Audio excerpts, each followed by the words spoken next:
बापूजी अपनी बेटी अनुपमा के साथ आशा भवन वृद्धाश्रम में ही रहते हैं, जबकि बा अपने लाडले बेटे वनराज शाह के साथ उसके आलीशान फ्लैट में जिंदगी काट रही है।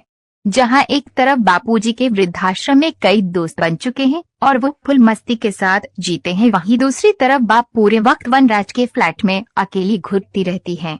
क्योंकि सबके अलग अलग फ्लैट और अलग अलग कमरे हो चुके हैं, तो अब ज्यादातर वक्त सभी अपने कामों में और अपने कमरों में बिजी रहते हैं।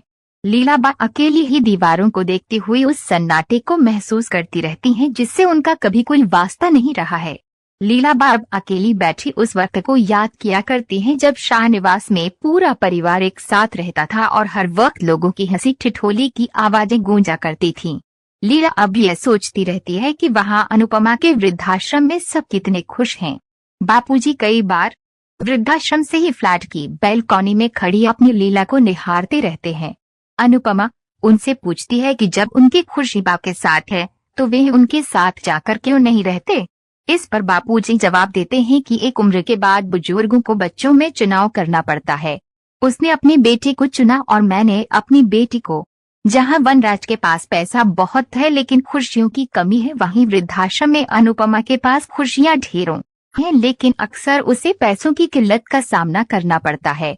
बापूजी के वृद्धाश्रम में कई दोस्त बन चुके हैं। इंदिराबेन और बाला शेट्टी का किरदार अहम दिखाया गया है, जिसे आगे चलकर बढ़ाया भी जा सकता है, लेकिन साथ ही काव्या के किरदार में एक ट्विस्ट लाया गया है। काव्या अपनी बेटी माही को वनराज शाह के घर में छोड़कर अमेरिका चली गई है, जहां अब वो बड़ी मॉडल बन चुकी है, जहां आशा भवन में रोज सुबह आरती होती है।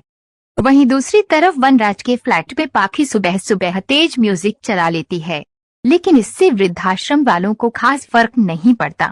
वनराज अभी भी अपनी बेटी पाखी को महंगे गिफ्ट देकर उसे बिगाड़ता रहता है। सीरियल में अभी भी बहुत के किरदारों और सवालों का खुलना बाकी है।